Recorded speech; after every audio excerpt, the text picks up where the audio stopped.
Boom! We are live. Ladies and gentlemen, boys and girls, welcome to the Nolan Hawkeye Anthony YouTube channel. And I thank all of you for being here, wherever you may be. And of course, however you may be listening.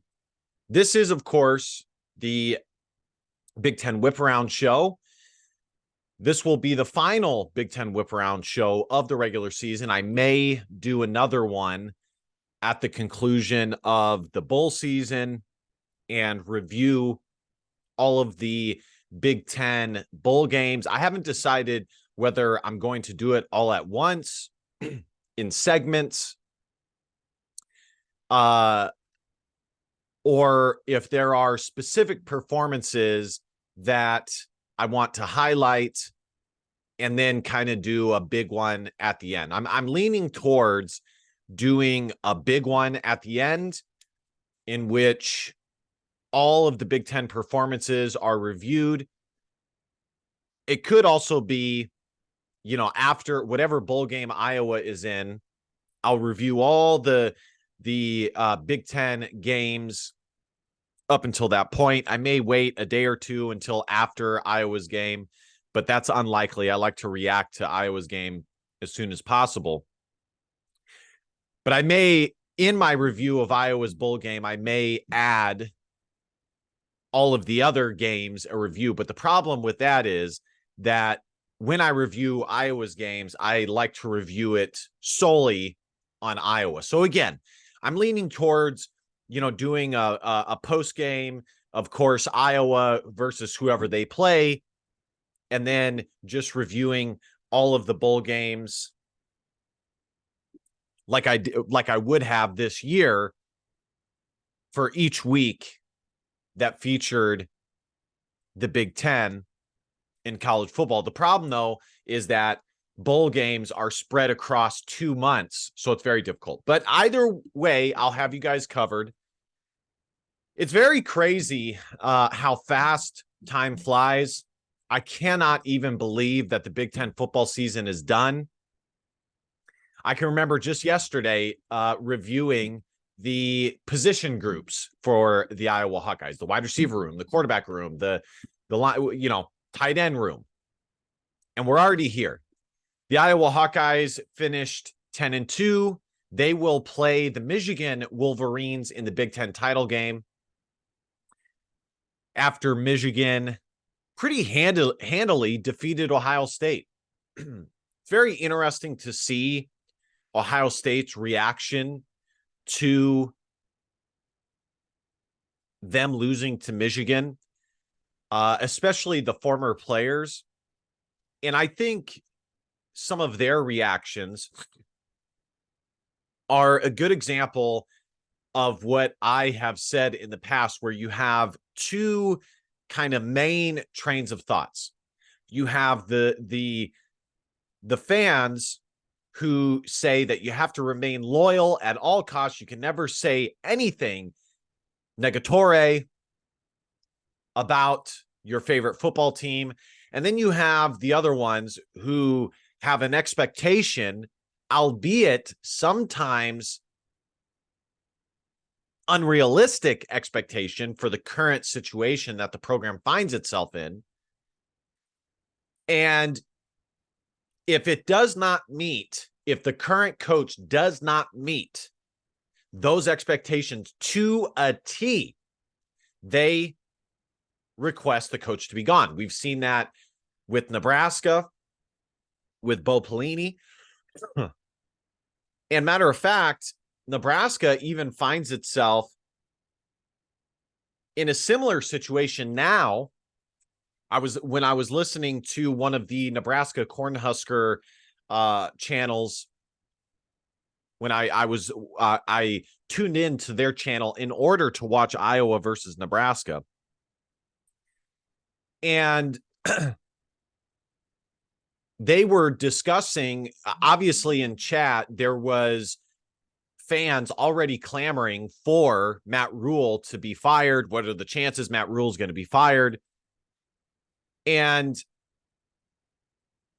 the guys were very honest about it and said, we can't fire Matt Rhule because we're still having to pay for Scott Frost and the coaches from the other regime that you guys clamored for us to move on from.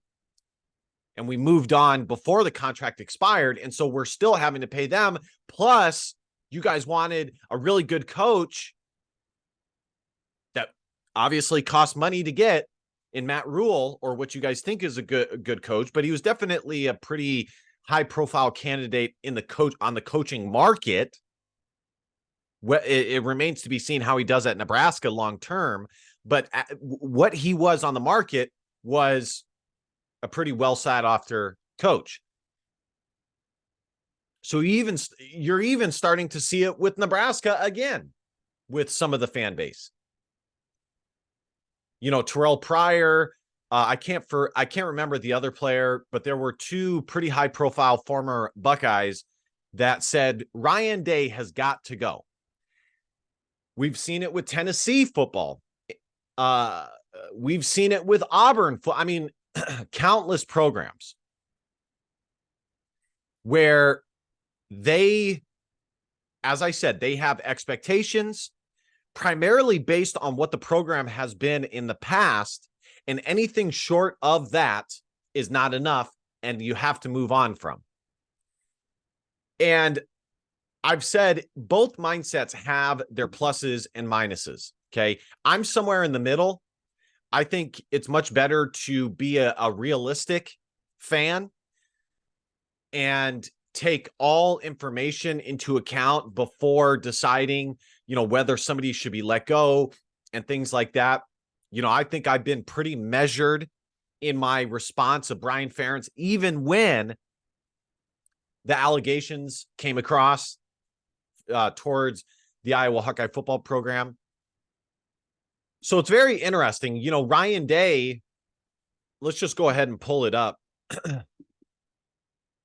And then after this, I'll talk about the Iowa Hawkeyes. Let's look up Ryan Day and see what his head coaching record at Ohio State has been. He's 44 years old, very young in the head coaching world. I would say kind of the sweet spot. I mean, coaches can, I mean, we're seeing with Kirk Ferentz, coaches can coach well into their 60s. Okay. But I would say for a head football coach, and it has gone down tremendously. Okay. Programs are much more willing. There's two barriers that have been crossed in recent years. One, programs are much more willing to go after a guy who has really good playing experience and was a good player, but maybe doesn't have as much coaching experience to give him a shot. Okay. And number two, and usually this is a part of number one, them being young. Okay. In the past, that was not always the case. You know, you had to have extensive head coaching experience usually at smaller schools, a not as dominant Power 5 school. You know, like for example, you know, you'd have, you know, the common trajectory would be somebody coaches at Tulane, then they coach at Illinois, and then they do well at Illinois, and they go on to Notre Dame or Alabama or LSU. Okay. I would say Iowa is somewhere in the middle. They're in the middle of a Illinois and an Alabama, or, you know, even Nebraska, really, you know, as far as prestige goes of the program. But if you take into account the prestige and the current last 5 years of success, 5-10 years of success, I would say Iowa is somewhere in between, you know, probably a USC and an Alabama. They're probably somewhere that they don't have the prestige of a USC, but if you look at the last 5-10 years, the success has been really strong. So 44 is quite young. Okay. Still, even with those things being the case, 44 is still very young. He's paid $9.96 million a year. He has a record of a 56 conference record of 56-7. Overall, or no, he has an overall record of a 56-7.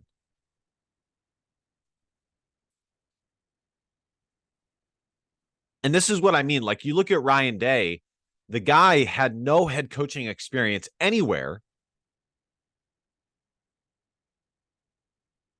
but he showed promise in his extensive assistant coaching resume, and they gave him a shot.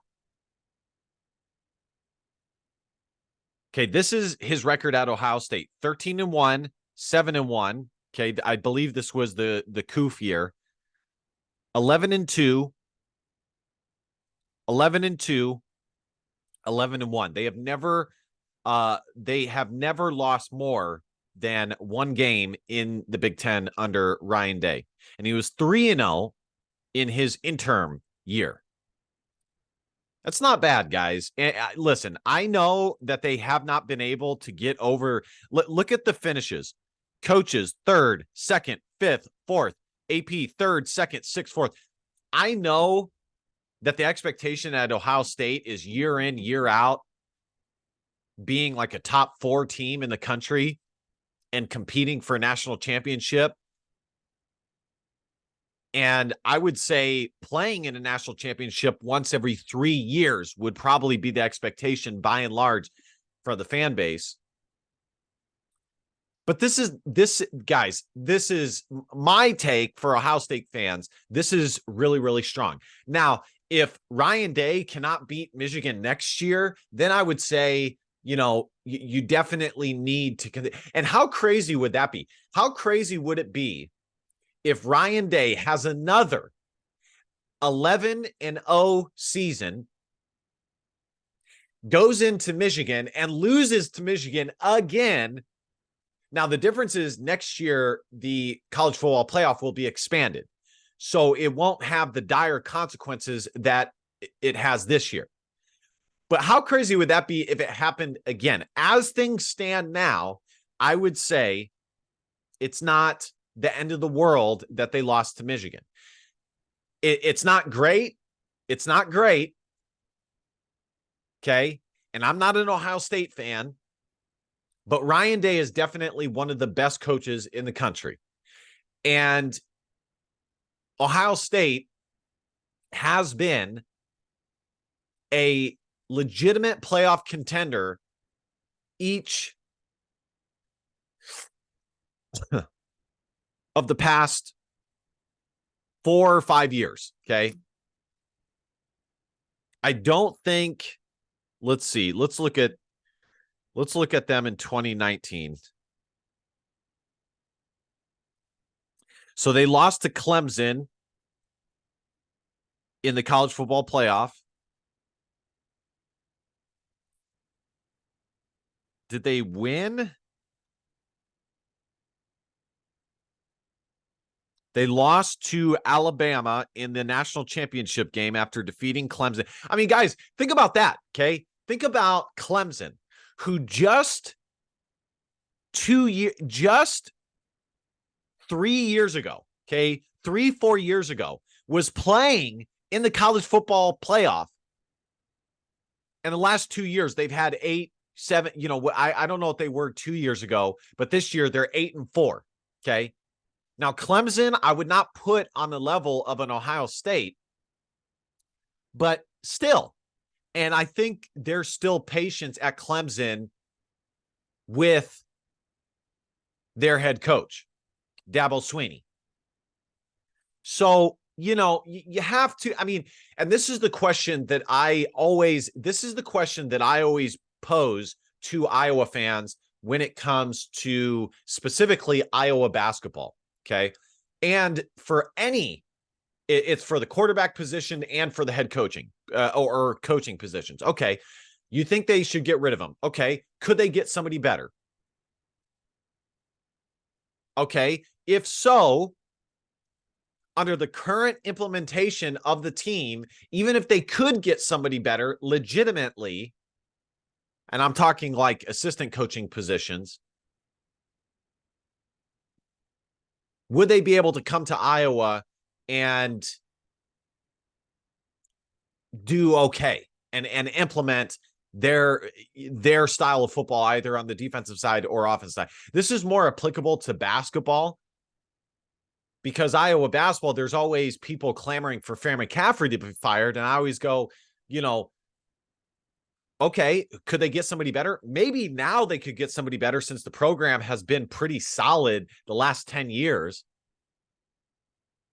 But before that, the answer was no. They would be lucky to get an up-and-coming young coach who still, there's no guarantee that they do well in the Big Ten. It's hard to win in the Big Ten, folks. Now, I know we're talking about, it's kind of apples and oranges, Iowa basketball, Ohio State football. I get that. But you can't allow yourself to emotionally say, oh, they lose to Michigan, he needs to be gone. Okay. If it happens again next year, I would say definitely it needs to be revisited, especially if they're, I was just about to say, especially if they're 11-0. But I mean, just think how crazy that is. They're an 11-win football team and they lose one game. And just because it's to Michigan, they need to consider getting rid of that head coach who has, if they are 11-0 next year, he will have a 60, depending on how they do in the bowl game this year, he'll have a 67-7 head coaching record. So I think Ohio State needs to hold fast on Ryan Day. And, he definitely, I would say his seat is hot, though, in that he needs to find a way to beat the Michigan Wolverines. And the reason why Ohio State loses, or has lost the last 3 years, is Michigan is a team that plays very similarly to Iowa. They just do it better all the way around. They're physical. They're very physical at the line of scrimmage. They run the football really well. The quarterback makes just enough plays. JJ McCarthy's a pretty decent quarterback. They don't make mistakes. They don't have a ton of penalties. Ohio State needs to get more physical. Ohio State has become, since Urban Meyer and Ryan Day, has become more of what you would expect in the Pac-12. Okay. They still have a good defense, but the flavor, the sexiness, if you will, of the program is not as hard-nosed. The perception of the program is not as hard-nosed as it is at Michigan or Iowa or, programs like that. It's kind of like finesse, very, very pretty football. But when it comes down to the nitty-gritty, where the talent on the opposite side is maybe not as good, but still really good, they're not able to get over the hump because Michigan is able to impose their style of football over Ohio State more than Ohio State is able to do to them. And that is the crux of the issue. All right, guys, moving on. Like I said, Iowa will be playing Michigan in the title game. And I think most Iowa fans, I did a poll. Let me see the poll. I did a poll on this, and I did it after the game was done. I think had I done it before the game was done, I think it would have been a slightly different result. Had I done it before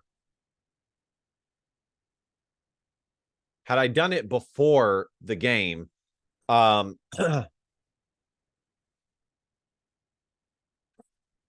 think it would have been in favor of Iowa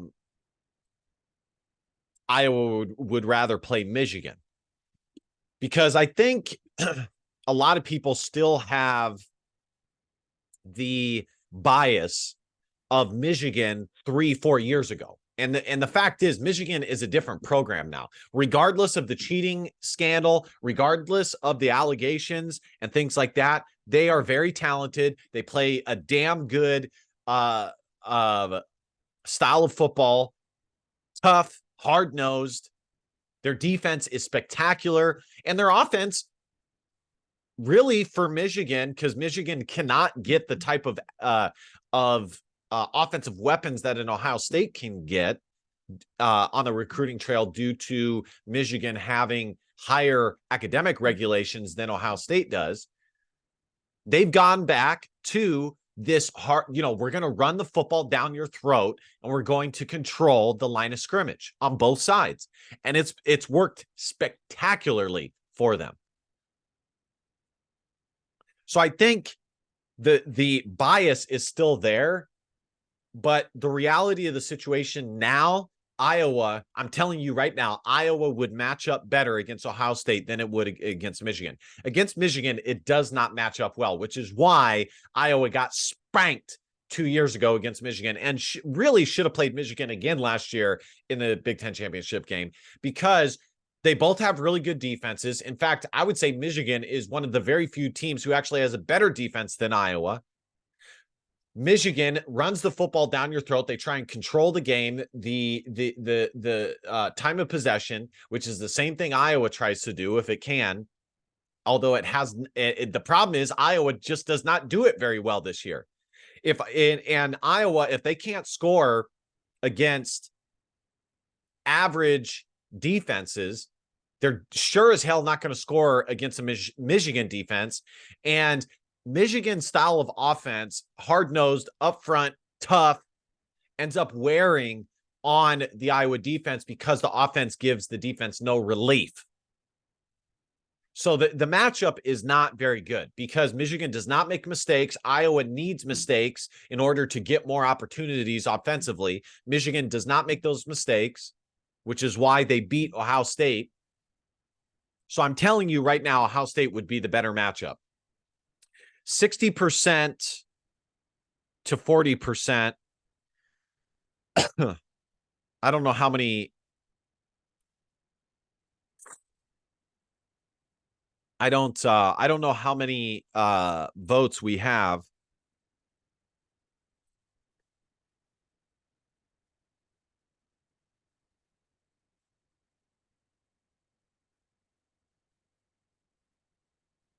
Yeah, I can't see how many votes. So anyways, it's 60% to 40%. I'll be able to see it after. I don't know how many people have voted on it quite yet. So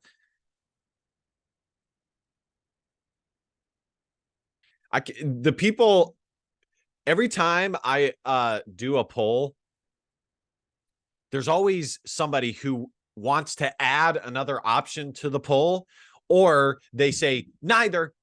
And it's like, okay, if you don't think either, then just don't vote. No big deal. Just move on.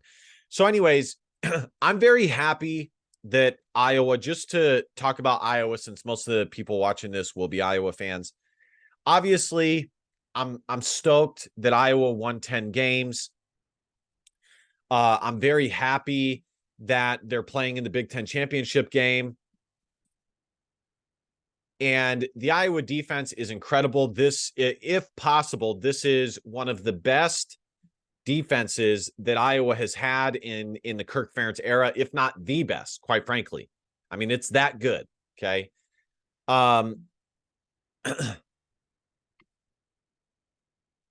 So Iowa's defense and Tory Taylor willed this team to 10 victories.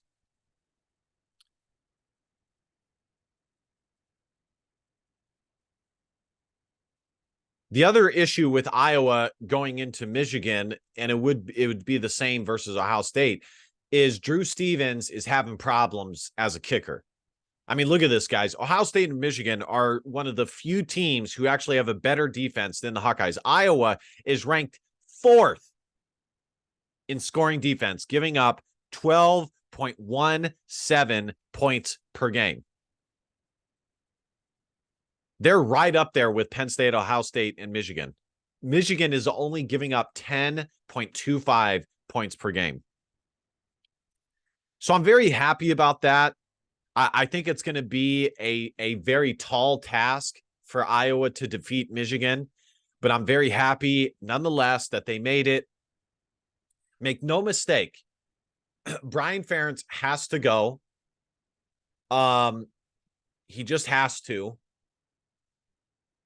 The right decision was made with that regard, Iowa won in spite of the defense, of the offense, not because of it. Okay.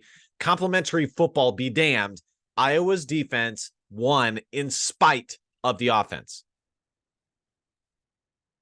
Iowa 7th in total defense, giving up 279.9 yards per game.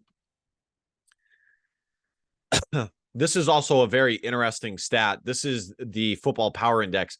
And this illustrates how much Iowa as a team defied what countless examples of history has shown us in college football, and defied logic, defied the computer analytics, computer mathematics.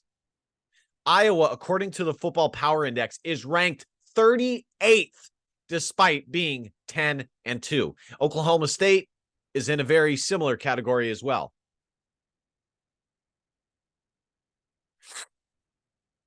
Incredible. And the crazy thing is that Iowa, a lot of people, they're Iowa 38th right here. A lot of people think that Iowa is a 10-win team because the schedule is easy. That's just false. Okay. Iowa's strength of record is 16th in the country, which is not bad. I made a post. In fact, I'm going to make another post about it, that when all was said and done, and this is why you cannot make predictions based off of what you think teams on a team's schedule are going to be, how good or not good they're going to be, because that's what a lot of people do. They'll go, Iowa is going to be a 10-win football team because their schedule sucks. This team, they're going to be favored in all these games. You're basing it off of what you think the team on their schedule is going to be or not be. Okay.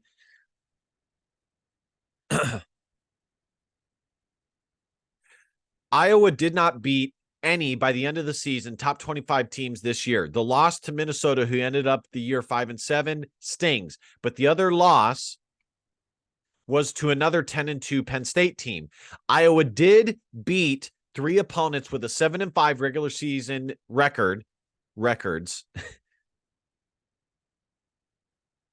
Iowa did beat 3 opponents with 7-5 regular season records.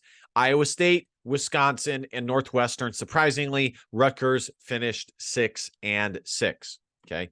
So Iowa did not win 10 games because their schedule was super easy. Okay.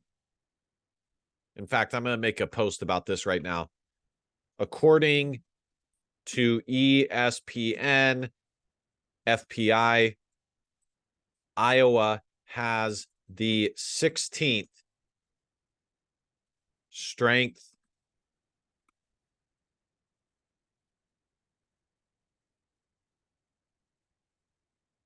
of record, which completely goes against the narrative that Iowa had an easy schedule. So there you have it. Yeah, Brian Ferentz has to go. Iowa, I do believe that it is a skill to win close games, which Iowa did do this year. But let's be honest, folks, Iowa could have just as easily, like last year, lost. I mean, let's look at last year's team, 2022 Iowa football. They could have just as easily been an 8-5 team like they were last year.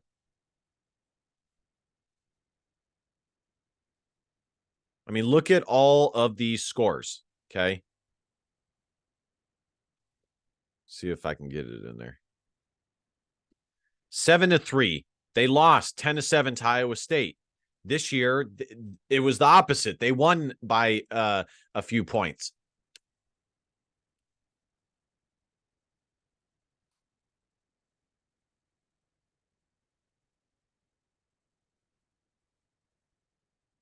We're going to wrap this up here soon.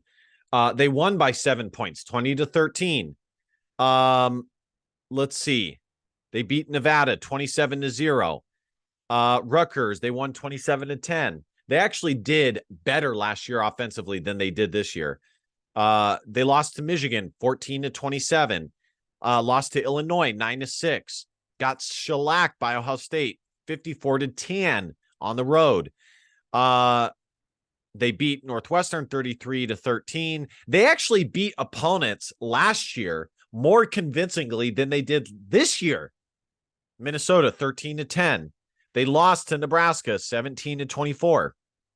They actually beat opponents last year far more convincingly. So, you know, and this year by the Iowa Hawkeyes, as a fan and as a Iowa football contributor, and Big Ten contributor, has made me think far more about my perceptions of wins and losses.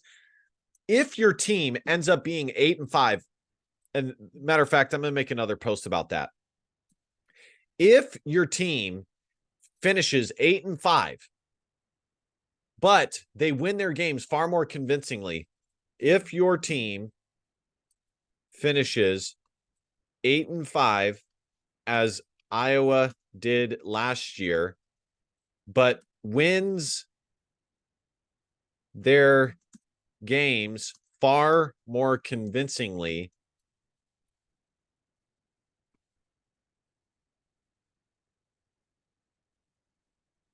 is it better than finishing 10-2 with nearly all games being won by single digits?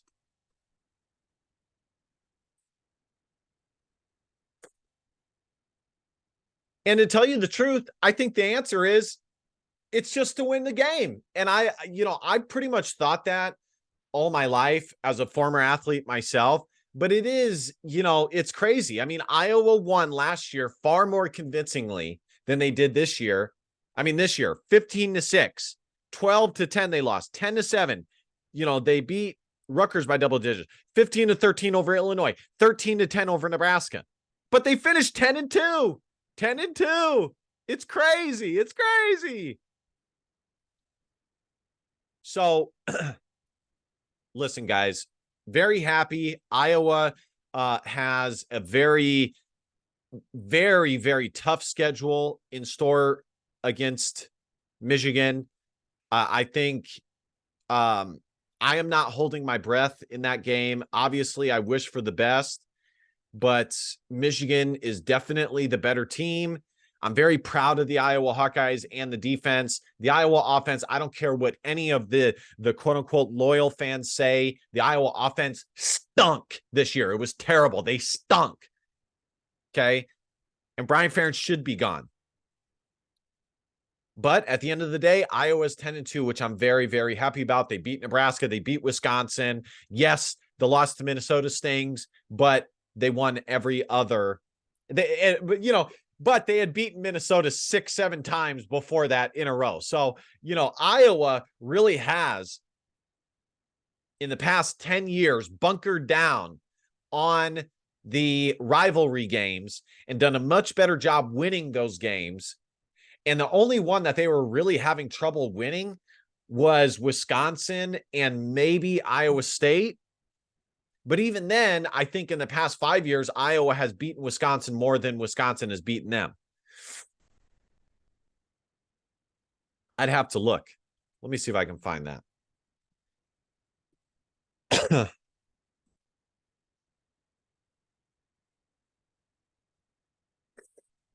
Let's see.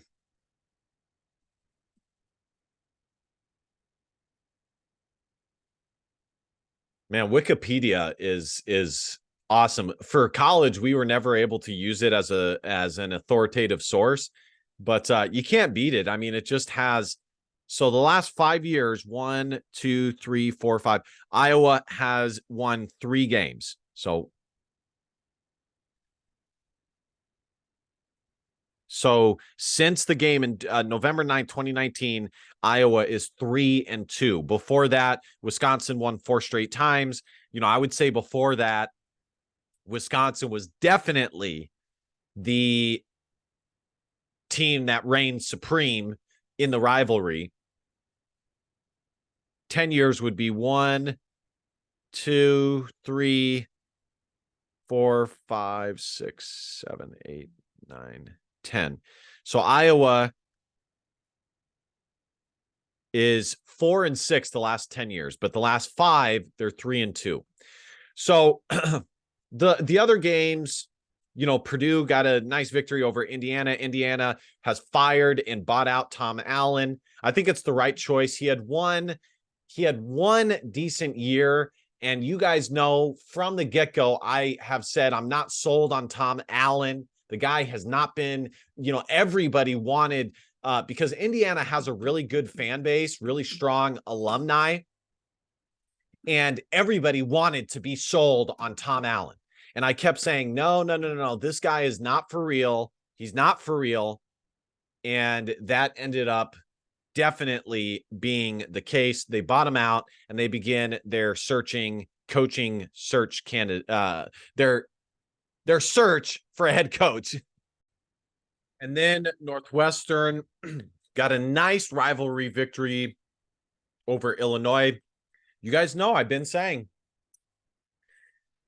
for the last couple of weeks that Northwestern is not the same team that people thought they were at the beginning of the season, and they are a well-coached team. And they play hard for their head coach, and he's definitely going to be somebody to keep an eye on. Same with this Northwestern program moving forward. Northwestern finished 5-4 in the Big Ten. And to tell you the truth, as the season went on, they got better and better and better. Now, I don't know if Ben Bryant returns. I'll have to take a look.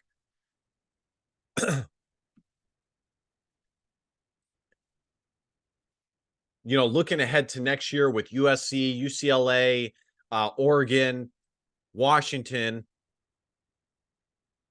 joining the Big Ten, you look at the Big Ten West teams, I said all year long that Minnesota will go as far as the development of their quarterback, Ethan Kaliakmanis, goes. And he did not develop very well this year. He's a 6-year senior. So I don't think Ben Bryant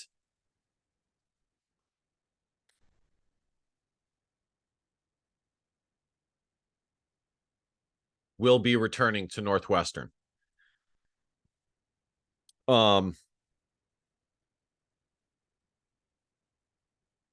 Yeah, I don't think he will be returning. Iowa has all their quarterbacks returning. I do think Joey Labus will probably transfer from the Iowa Hawkeyes due to not being given a legitimate. Yeah, he's a 6-year senior. Ben Bryant's gone. Due to not being given a legitimate shot. Illinois. So Iowa has everybody returning. Northwestern loses Ben Bryant. That'll be something definitely to monitor. It seems that when Northwestern has had a quarterback that can, relatively make decent decisions, they're a decent football team. When they don't have that quarterback, they stink. But in this day and age, with the transfer portal, they could just as easily, if they don't currently have a quarterback on their roster, they could just as easily get into the portal and find one to be their starter next year. John Paddock, I think I checked this out. I believe he's a senior. He won't be back for Illinois. As for their transfer quarterback, we'll have to see. Right.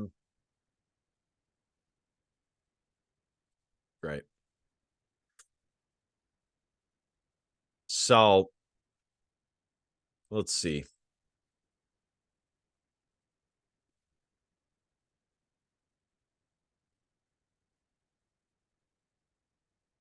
Huh.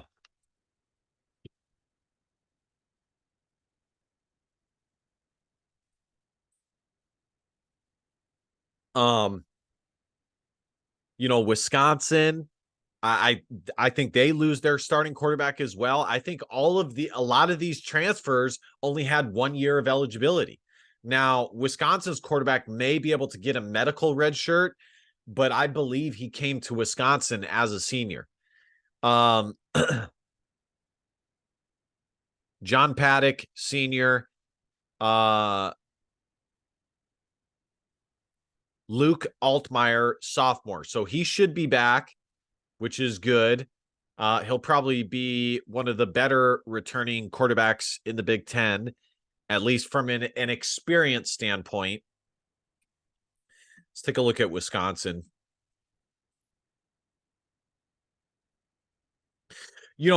As for Wisconsin, which we'll get to them in a second, I think that this year, my expectation for them was not as high as others. Okay. I think now would be a good time to revisit my preseason predictions. I think that right now would be they have Nick Evers, who transferred from Florida. No, Oklahoma.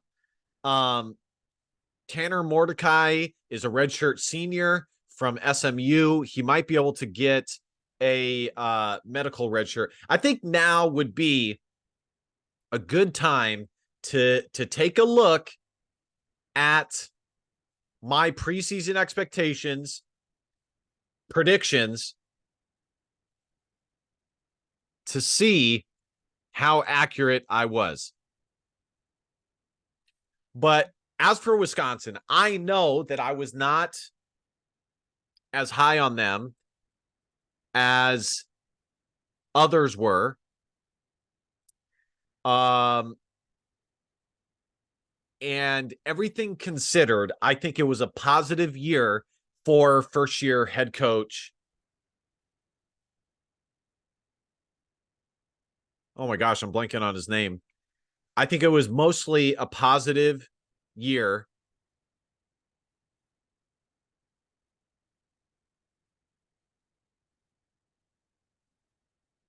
for Wisconsin. I do.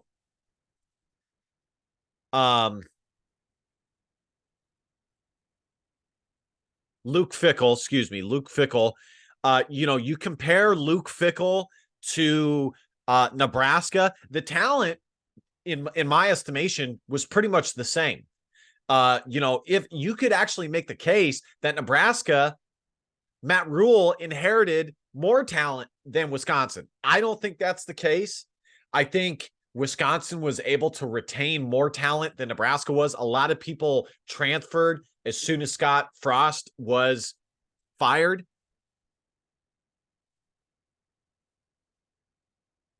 Here we go. But if you look at the two, let's just say that the talent was even.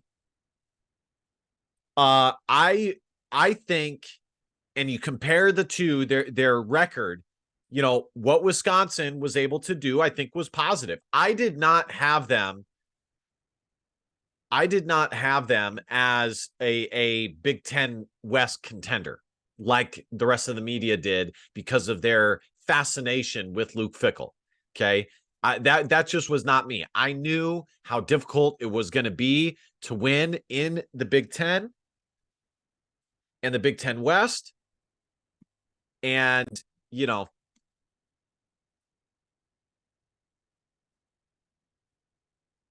we go to Luke Fickell. And number one, I have the Iowa Hawkeyes winning the Big Ten. I think they by far have the most. Ultimately, the tenure that Minnesota's head coach has in the Big Ten will help them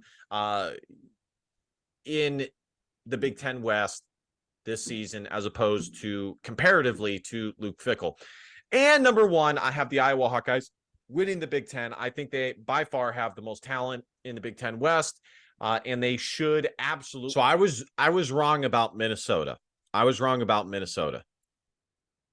It comes to talent, but I think ultimately the tenure that Minnesota's head coach has in the Big Ten will help them. While they do have a nice running game, and I'm sure their defense will be at the very least good this year, I don't think that they will quite have enough in Luke Fickell's first year as Wisconsin head coach to finish in the top two. I think they will be a 7-8 win team this year. I was spot on. I said they'd be a 7-8 win bumps team. In the road, okay. Anyways, if you guys want to go back and watch it, one thing I'm going to do next year is no matter what, I'm going to write down and put it on the screen what my projected order of finish is.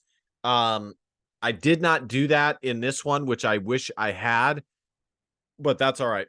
All right, guys, let's wrap this up. Wisconsin, I think they should be happy about their finish this year, finishing 7-5 with an above average record in the Big Ten. They finished 5-4. Maryland had a pretty solid year, 7-5, 4-5 in the Big Ten. Rutgers 6-6, 3-6 in the Big Ten. I think both of them can keep their heads held high. If you're trying to be negative for Maryland, the one thing I think could be said is that they should have been an at least 8-win team, considering the quarterback that they had under center, having one of the better quarterbacks in the Big Ten.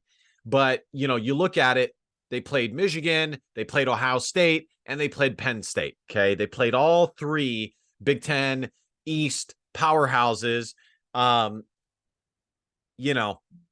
those are those are guaranteed losses right there. They definitely like to get Northwestern back. They definitely like to get Illinois back.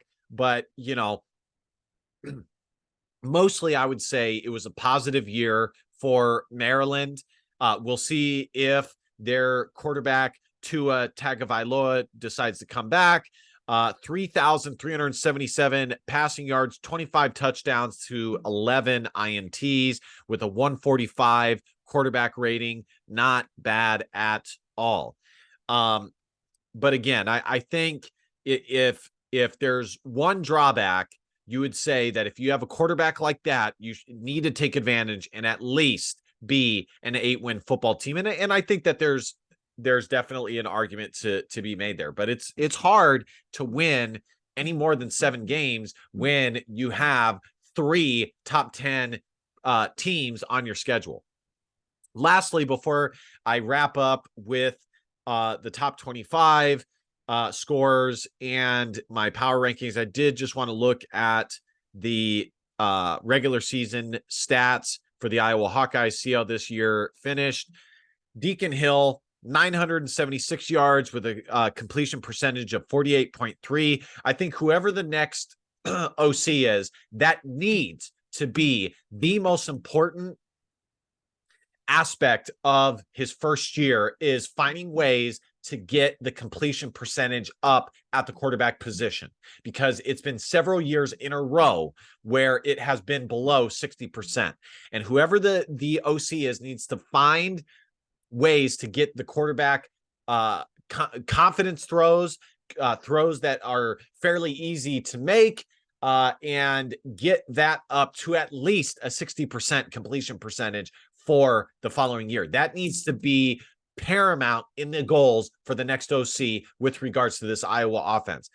He finished with a negative touchdown to INT ratio, 5 TDs to 6 INTs. The one against Nebraska was an absolutely asinine throw. He had a quarterback rating of a 91.3. And obviously, the question is, Is it going to be Deacon Hill or is it going to be Cade McNamara? I don't think Deacon Hill did enough to cement himself as the guaranteed starter. He absolutely had the opportunity to do so. He could have taken this starting position and ran with it, but he did not do so. I think Cade McNamara will have the edge to be the starting quarterback going into next year. I think Deacon Hill has the more natural gifts, God-given gifts at the quarterback position. He's 6'3". He's a big guy. He can move well for his size, and he has a big arm. But he just didn't do enough. I think Joey Labus will transfer out of the Iowa football program, which is too bad. I think he was a really good talent. Iowa's running back room, I made a Facebook post about this, is going to be loaded. This will be the most talented running back room Iowa has had in a long time, probably since LaShawn Daniels, Jordan Kanziri, and Akram Wadley. And I would say that this is a more talented running back room with more horses, if you will, in the stable. LaShawn Williams had 779 yards this year. Caleb Johnson had 800 plus yards last year. Iowa's going to have two running backs who have had 700 or more yards in the last 2 years in a given season. Caleb Johnson, 779 in 2022. And of course, LaShawn Williams, 779 this year. Wow, they had the same amount. That's crazy. 779. Wow.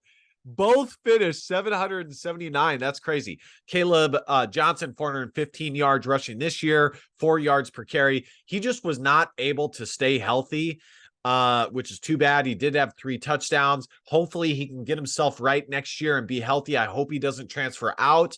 I don't think Caleb Johnson will be the unadulterated starter going into next year.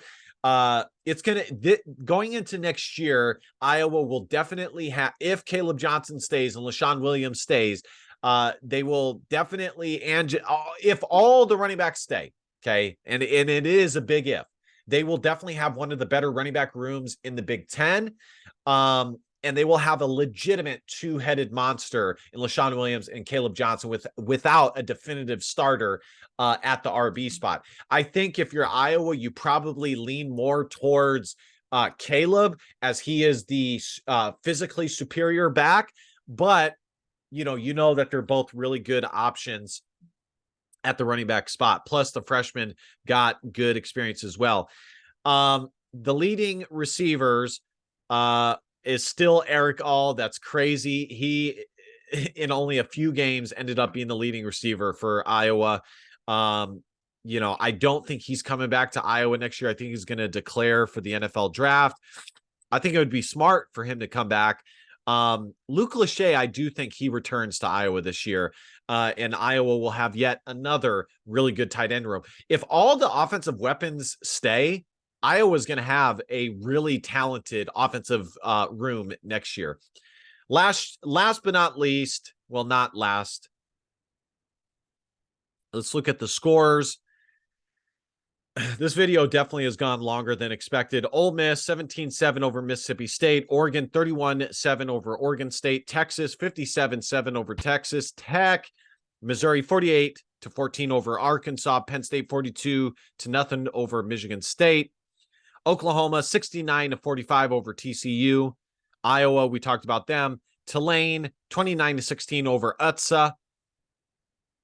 Georgia 31-23 over Georgia Tech. Michigan with the victory over Ohio State. Washington 24-21 over Washington State. Florida State 24-15 over Florida. Alabama, last second victory from Milroe to defeat Auburn after a over the line of scrimmage play by Jalen. He throws a dime at the end of the game to seal the victory over Auburn, 27-24. Kentucky with the upset victory over Louisville. It just goes to show, it really makes you question the ACC, that one of their best teams loses to a 6-5 Kentucky football team. That one of their best teams in the ACC could not beat a mid-level SEC team. LSU defeated Texas A&M 42-30. Texas A&M is, of course, looking for a new head coach. Ryan Day has been linked to that job. Arizona 59-23 over ASU. Notre Dame 56-23 over Stanford. Iowa State with the upset victory over Kansas State 42-35. Oklahoma State 40-34 over BYU. Tennessee 48-24 over Vandy. NC State 39-20 over North Carolina. Clemson 16-7 over South Carolina. And last, Liberty 42-28 over UTEP. All right, guys, this is the last thing we have here. It's just hilarious how my Microsoft Word always wants to close, even when it doesn't need to. It's stupid. It makes me so annoyed.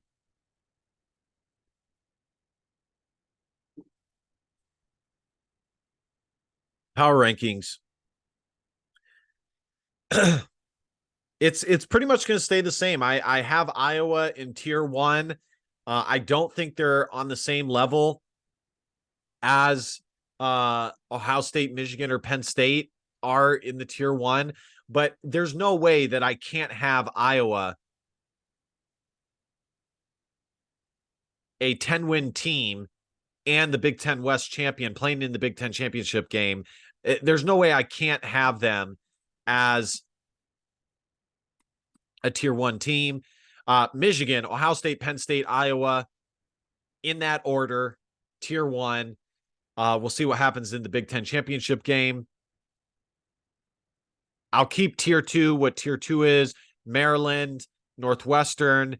Maryland, I think, had a slightly better victory than Northwestern did over Rutgers. Wisconsin ended up being a 7-win team. I think I'll move them up to tier 2. Man, that's hard. I think I am going to move Wisconsin up to tier 2. I really don't want to, but I think I'm going to have tier 2 as the 7-win teams. But I'll have them behind the second place finish Big Ten West, Northwestern, Wildcats, Rutgers, Illinois, Minnesota, Nebraska. Nebraska finished 5-7. That's pretty much it, guys. I mean, could you flip-flop Indiana over Michigan State? Of course. Could Nebraska be tier 4? Of course. Could all of these teams be tier 4? Yeah. But to me, tier 3 is a team that is slightly average to below average. Okay. Tier 2 is average to slightly above average. Tier 1 is above average to elite. Okay. And that's, Rutgers is more on the average side, and Illinois, Minnesota, and Nebraska are more on the below average side. And then, tier 4 is poor, far below average. So that's it, guys. That is my final tier ranking. Thank you guys so much for watching. I really hope you guys enjoyed the content this year. You guys know I'll have you guys covered for the Big Ten championship game preview. I really did my best this year to give you guys consistent content, and I think the subscriber count has reflected such. I do have a new camera coming that is a much better camera. I decided to throw some money, put some money into that. Hopefully you guys enjoy that. And I just appreciate all your guys' support. If you guys want to donate to the channel, you guys absolutely can support your boy's coffee habit. At the very least, like, comment, share, subscribe. Would love to get to 2,000 subs here soon. And last but not least, DBAP, don't be a pussy, Willow. In fact, our feelings, because your feelings just don't matter. Love you guys. Iowa Hawks, Big Ten West champions. Thank you guys so much. See you guys next time. Peace.